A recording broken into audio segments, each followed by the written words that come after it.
15,000 करोड़ का चूना लगाया सरकार को। 6 लाख पैन कार्ड का डेटा उनके पास मिला। लगभग 2,660 फर्जी कंपनी बना नोएडा पुलिस ने कुछ ऐसे गिरोह का भंडाफोड़ किया है जिस गिरोह ने। नमस्कार, मैं अखिलेश शर्मा और आप देख रहे हैं देखो टीवी न्यूज। सबसे पहले तो मैं आप लोगों को बधाई देना चाहता हूं। आप लोगों ने इतना सहयोग दिया, प्यार दिया, दुलार दिया, इसके लिए मैं आप सबको आप प्यार दुलार जो मिल रहा है उसके लिए ढेर सारी मैं अब तहे दिल से मेरी पूरी टीम आप सबको शुक्रिया कर रही है, धन्यवाद दे रही है। आज जो मैं वीडियो बना रहा हूँ इसका मकसद पहले जान लीजिए। आज सारे न्यूज़ चैनलों और सारे प्रिंट मीडिया में एक खबर छपी है, तो उसी पे मैं आज ये वीडियो बना रहा हूँ। खबर क्या है पहले उसको जान लीजिए। चाहे वो दैनिक जागरण हो, अमर उजाला हो, दैनिक भास्कर हो, तरुण मित्र हो, जो अखबार चाहे दिल्ली से छपते हो या किसी भी प्रदेश से छपते हो, तो ये जबकि राष्ट्रीय खबर है, तो खबर ये है कि नोएडा पुलिस ने कुछ ऐसे गिरोह का भंडाफोड़ किया है जिस गिरोह ने लगभग 2,660 फर्जी कंपनी बनाकर 2,660 फर्जी कंपनी बनाकर और लगभग 15,000 करोड़ का चूना लगाया सरकार को। और जो पुलिस ने वहां से चीजें बरामद की हैं, ये हैरान करने वाली बात है। 6 लाख पैन कार्ड का डेटा उनके पास मिला, उतने ही आधार कार्ड, उतने ही वोटर आईडी। तो ये बड़ा शॉकिंग है। जब सरकार को ऐसे लोग ठग ले रहे हैं तो आम आदमी इससे कैसे अछूता रह जाएगा। और मैं जिनसे आज इस विषय पे चर्चा करूंगा, मैं उनके बारे में बता दूं कि उनका नाम है आनंद पटेल जी, और वो सॉफ्टवेयर इंजीनियर हैं और कंप्यूटर साइंस से उनका उन्होंने डिप्लोमा किया है। लगभग विगत 12 वर्षों से इस फील्ड में काम कर रहे हैं। इस बारे में वही बता सकता है जो इस फील्ड में हो, जो इसको जानता हो। तो मेरे मन में जो सवाल था वो यही था कि 6 लाख पैन कार्ड फर्जी, 6 लाख आधार कार्ड फर्जी। एक आम आदमी जब आधार कार्ड में सिर्फ अपना मोबाइल नंबर बदलने जाता है तो उसको कई महीने चक्कर लगाने पड़ते हैं। तो इन लोगों ने कैसे किया, इसी पे ये वीडियो मेरा है। तो आनंद पटेल जी हैं और उनका जो फर्म है ग्लिनटेल टेक्नोलॉजी है, उसके आप सीईओ हैं आनंद पटेल जी। गुड इवनिंग अखिलेश सर, और थैंक यू हमारी ऑफिस में आने के लिए सर। और अच्छा लगा कि आपने जो है इस तरीके की मुहिम उठाई सर। सबसे पहले तो मैं बताऊं, मेरा नाम आनंद पटेल है और मैं ग्लिनटेल टेक्नोलॉजी का डायरेक्टर हूं और लगभग 15 सालों से मैं काम लगातार आईटी फील्ड में कर रहा हूं सर। और आपने जो चीज़ उठाया सर, इस चीज़ पे मैं भी कभी कभी सोचता था कि एक जेन्युइन चीज़ को कराने के लिए इतना काम करना पड़ता है और फ्रॉड लोग इस चीज़ को कैसे कर ले जाते हैं। कहीं ना कहीं इस पर हमें सिक्योरिटी पे डाउट होता था सर। तो आपने आज चर्चा किया कि वाकई में आनंद जी 6,000 पैन कार्ड और 2,600 इतनी कंपनियां रजिस्टर्ड हुई, तो ये कैसे हुआ होगा सर आपकी? बिल्कुल सर, बिल्कुल मेरा यही है मूल प्रश्न कि 2,660 फर्जी कंपनी बनाकर, जिसमें कि सीए भी कुछ इन्वॉल्व है और बिहार, बंगाल, उड़ीसा, उत्तर प्रदेश जैसे तमाम जगहों के नाम से कंपनियां बनी हैं। जी सर। तो क्या इसमें हम ये मान लें कि एमसीए की लापरवाही है या सीए की लापरवाही है, या फिर ये डिजिटल में कोई छेड़छाड़ हो रहा है? जो आज मतलब हमारे देश, हमारे जो यशस्वी प्रधानमंत्री जी कह रहे हैं कि डिजिटल इंडिया, सारे काम डिजिटल पे होंगे, तो डिजिटल में कहीं ये सेंध तो नहीं है? इसके बारे में आपकी क्या राय है? बिल्कुल सर, ये डिजिटल में सेंध ही है। इसे हम अगर ये कहें तो ये डिजिटल में पूरी पूरी सेंध है सर। और इसे हम कह सकते हैं कि ये सर एक प्रकार से डिजिटल क्राइम ही है सर। डायरेक्ट नहीं, जैसे किसी के खाते से डायरेक्ट पैसा निकालेगा तो एक्चुअल में मुजरिम नजर आएगा, लेकिन ये पैसा खाते से निकालने का एक तरीका है सर। हमने डायरेक्ट ना निकाल के आपकी यूपीआई से हमने एक कंपनी रजिस्टर्ड किया और प्रॉपर तरीके से आपसे स्कैम किया। आपने तो कंपनी में पैसा दिया, तो आप कभी जाएंगे नहीं गवर्नमेंट के पास या कोर्ट के पास। आपको लगेगा भाई मैंने कंपनी में दिया था। किसी को डायरेक्ट आप देते तो आप क्लेम करते करे यार वो मेरा पैसा लेके भाग गया, लेकिन वो कंपनी बनाने वाला कोई ना कोई ह्यूमन बॉडी है सर, हमारे आपकी तरह ही ऐसे ही सामान्य आदमी है, बस उनका एक लॉजिक है सर। मैं जैसे ये जानना चाहता हूँ, चूँकि आप सॉफ्टवेयर इंजीनियर भी हैं, तो मेरा ये है कि जैसे जब एक आम आदमी आधार कार्ड बनाने जाता है तो उसके फिंगरप्रिंट्स लिए जाते हैं, आंखों की रेटिना ली जाती है, कई बार उसको चेक किया जाता है, इसके बाद जाके उनका आधार कार्ड बनता है। जी और जब हम बैंक से पैसा भी निकालने जाते हैं, कभी कभी हमारा फिंगर नहीं लगता जी तो पैसा नहीं निकल पाता है। जी। तो अगर ये फर्जी लोगों ने जो आधार बनाया, पैन बनाया, इन्होंने फिंगर को कैसे डेवलप किया, कैसे वो किया? बिल्कुल सर, आपका ये क्वेश्चन बहुत जबरदस्त है वाकई में, कि आखिर ये बताइए फिंगर को मान लीजिए थोड़ा बहुत सोचा जा सकता है, फिंगर बीच बीच में हम लोग देखे थे कि किसी वृद्धा का पेंशन लगातार उनका लड़का निकाल रहा था या ऐसा स्कीम आया था, फिंगर तक तो समझ में आता है सर, लेकिन रेटिना को डुप्लीकेट बनाना ये थोड़ा सा इम्पॉसिबल केस लगता था। ये सर अपडेट का खेला है, सुधारीकरण का खेला है। जब हम आधार बनाते हैं उसी टाइम पे हमारा रेटिना लगता है, उसी टाइम पे हमारा फिंगरप्रिंट लगता है, उसी टाइम पे सारा डेटा लिया जाता है सर। लेकिन जिस टाइम पे हम सुधार कराने जाते हैं उस टाइम पे हमसे रेटिना नहीं लिया जाता सर, ना ही हमारे फिंगरप्रिंट लिए जाते हैं। बहुत से ऐसे टेक्निकल इश्यूज हैं जिनको हम नॉर्मली मोबाइल नंबर से दूर कर लेते हैं। तो सर वहां पे सपोज मान लीजिए, हम एक उदाहरण के तौर पे समझाते हैं, मान लीजिए आपने अपना आधार बनवाया और अपने नाम से बनाया, फिर कुछ दिन बाद मान लीजिए स्कैम करना हुआ आपको, आपने किसी और के नाम से उस आधार पे सुधारीकरण करवाया कि मैं इस नाम से अब आधार करवाना चाहता हूं, आपने नाम उनका करवा लिया, पता करवा लिया, अब आपने पूरी तरीके से अपनी आइडेंटिफिकेशन खत्म कर दी कि आप कौन हैं। ये सबको पता है अखिलेश जी हैं, लेकिन आज तो आपने जुबैद के नाम से कर दिया या सोनकर के नाम से कर दिया या राजेश के नाम से अप्लाई करेंगे।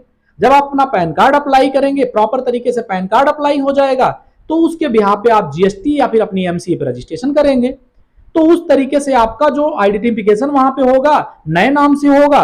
जब आपकी कंपनी बनेगी नए नाम से, अकाउंट आपका नए नाम से खुलेगा, सारा सीन नए नाम से होगा। इस तरीके से सर एक कंपनी अच्छे से रजिस्टर्ड की जा सकती है सर। इसका मतलब है कि आधार बनता नहीं, आधार में जब सुधारीकरण किया जाता है, करेक्शन जब हम कराते हैं, या मोबाइल नंबर या अपना नाम पता या एक कभी कभी एज डिफरेंस होता है, तो उस समय ये खेल होता है। बिल्कुल सर। यानी सरकार को, गवर्नमेंट को जो आधार बनाते हैं, जो कंपनियां बनाती हैं, तो क्या आधार सुधार में ही कोई ऐसा नियम होना चाहिए, कोई बात ऐसी होनी चाहिए जिससे कि ये फिर से ना हो सके? बिल्कुल सर, ऐसा है। आधार सुधार के जो डॉक्यूमेंट हैं, मुझे जहां तक लगता है गवर्नमेंट को बहुत अच्छे से चेक करना चाहिए, क्योंकि आधार सुधार के लिए जो डॉक्यूमेंट लगते हैं उसी डॉक्यूमेंट में खेला है। जैसे आधार आज हमको देखते हैं आप सर कि आधार में नाम सुधारना है तो जनरली तहसील से जो हमारा निवास बनता है और कास्ट सर्टिफिकेट बनता है, इसी के बेस पे नाम सुधर जाता है। और आज हमको आपको पता है एक कास्ट सर्टिफिकेट की रिपोर्ट लगाने के लिए, एक निवास की रिपोर्ट लगाने के लिए 100 रुपए लिख दीजिए, कुछ भी लिख के दे दीजिए, आज रिपोर्ट लग जा रही है। तो समान सी बातें हैं सर, ऐसे ही सुधार हो जा रहा है। 100 रुपए आप दीजिए, किसी और के नाम से निवास आपको बना के मिल जाता है। यही है सर। लेकिन एक चीज मैं ये जानना चाहता हूँ, क्या इसमें जिन लोगों ने ये फर्जीवाड़ा किया है, अगर एक आम आदमी से फर्जी होता तो उसमें बात समझ में आती है, लेकिन ये फर्जीफिकेशन गवर्नमेंट से किया गया है। चूंकि आप जीएसटी का भी काम करते हैं और तो थोड़ा सा जीएसटी के बारे में ये समझ ले लिए। ये मेन मतलब खेला है। आपका सही है सर। देखिए, जैसे अब अगर मैं एक समझू जीएसटी की बात, तो जीएसटी बनाने के लिए पहले तो हम लोग ये जानते हैं सर जीएसटी फर्जी बन कैसे गई। आखिर भाई हमारा डॉक्यूमेंट सब कुछ सही था, लेकिन फर्जी जीएसटी बनाई कैसे गई। तो जैसे कि मैंने आपको बताया सर कि आप जब अपने आधार में सुधार करा लेंगे और अपने पैन कार्ड में सुधार करा लेंगे, तो सबसे पहले तो आप जीएसटी जब बनाएंगे तो आपकी आइडेंटिफिकेशन वहां पे खत्म। अब आपने जीएसटी बना लिया, अब क्या हुआ कि आप बड़े लेवल का व्यापार कर रहे हैं और आप व्यापार कर रहे हैं, जीएसटी नहीं जमा कर रहे हैं। भाई सरकार यही करेगी ना कि मान लीजिए चलिए ठीक है, एक आध महीने आपको डिफॉल्टर घोषित कर देगी, ठीक है कोई दिक्कत नहीं। यहाँ के जो कार्यालय है, किसी का 50,000 फाइन आया या आप 5,000 रुपए जाके दीजिए, फिर उसको सही कर देते हैं। यहाँ का आपने जौनपुर का कार्यालय ऐसा करता है सर, ऐसा हम लोगों ने जेन्युइन देखा है। मतलब 50,000 रुपए क्या 1 लाख रुपए उसकी फाइन आई हो, आप 10-20 हजार रुपए में निपटा लेते हैं सर। तो मतलब कुल कहीं न कहीं जो लूज पोल है वो हमारे कर्मचारी में भी है, गवर्नमेंट में भी कहीं न कहीं है, गवर्नमेंट की और वेबसाइटों में है। गवर्नमेंट की वेबसाइट में भी है लूज पोल। यानी हम जो हमारे देश के प्रधानमंत्री जी डिजिटल की बात कर रहे हैं, तो कहीं न कहीं ये डिजिटल हमें लग रहा है ये वीक है या खोखला साबित होगा, क्योंकि गाहे बगाहे इस पे बहुत आरोप लगते रहे हैं।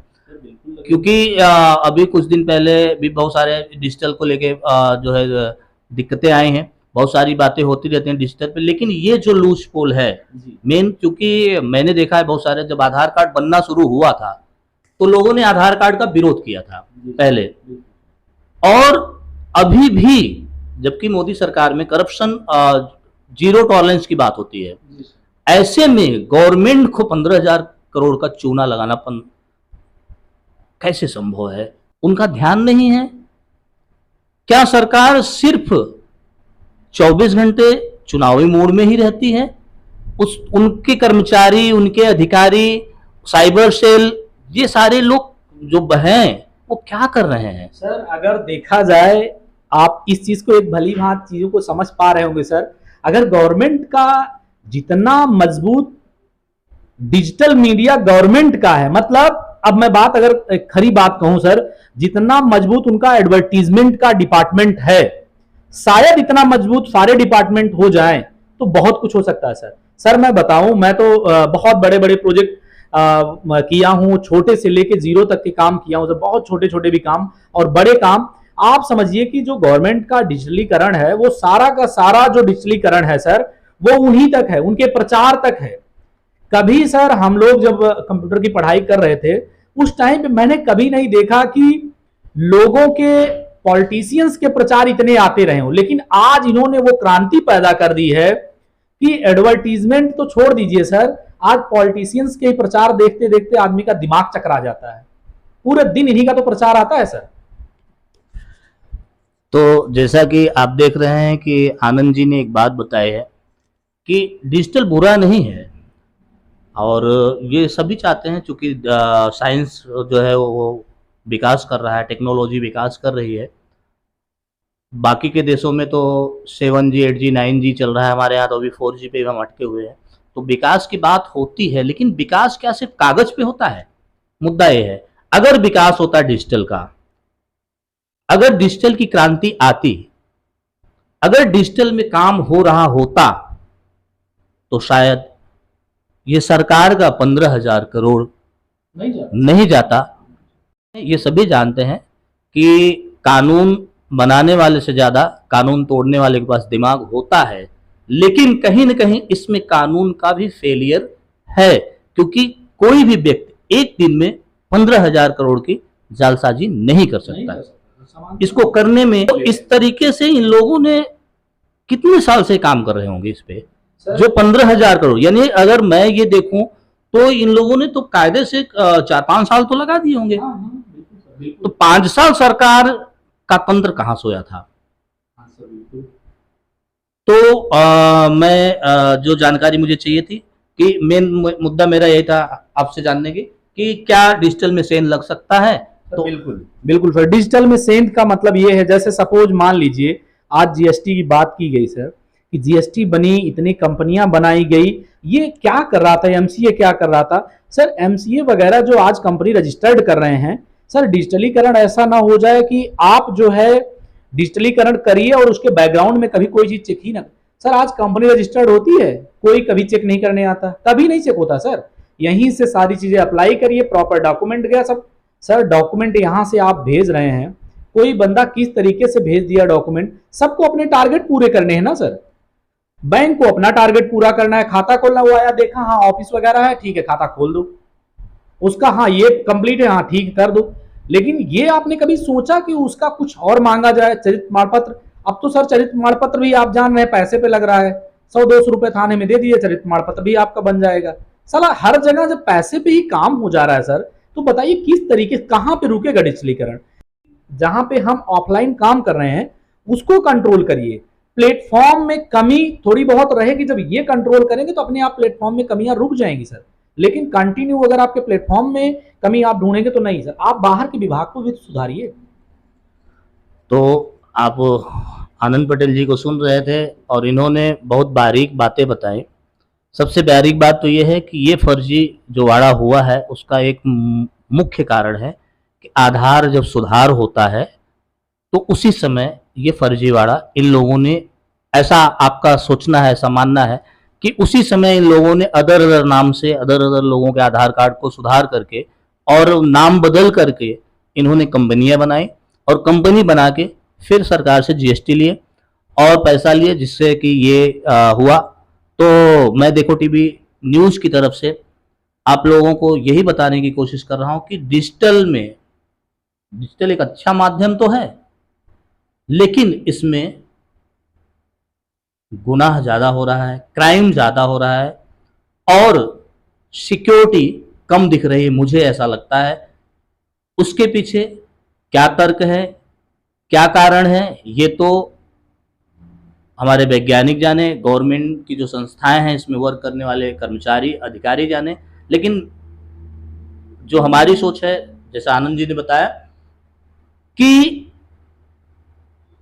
कोई भी घटना तब घटती है जब तंत्र उदासीन हो। बिल्कुल। तंत्र उदासीन होगा तो घटनाएं घटती रहेंगे और इस घटना पे आगे क्या होगा, आगे क्या अपडेट होगा, मैं आप लोगों से कोई ये खबर देता रहूंगा। आप लोग एक चीज जरूर ध्यान रखिए कि आप अपना आधार कार्ड और पैन कार्ड संभाल के रखिए, नहीं तो ये घटना आपके साथ भी घट सकती है। और हाँ, जब आप अपना आधार और पैन सुधार करने के लिए जाएं तो सुधार केंद्र पे भी आपको ध्यान रखना होगा कि सुधार करने वाला आपके साथ कोई खेल तो नहीं कर रहा है, क्योंकि अक्सर ये चीजें वही होती हैं। तो देखो टीवी न्यूज आप सबको आगाह करता है और आप अपने आधार और पैन को संभाल के रखिए और हमारे साथ बने रहें, देखते रहें देखो टीवी न्यूज। मैं ऐसे ही किसी फिर खबर के साथ आपसे मिलूंगा। तब तक के लिए मैं अखिलेश शर्मा और हमारे कैमरा पर्सन अरविंद जी, धन्यवाद।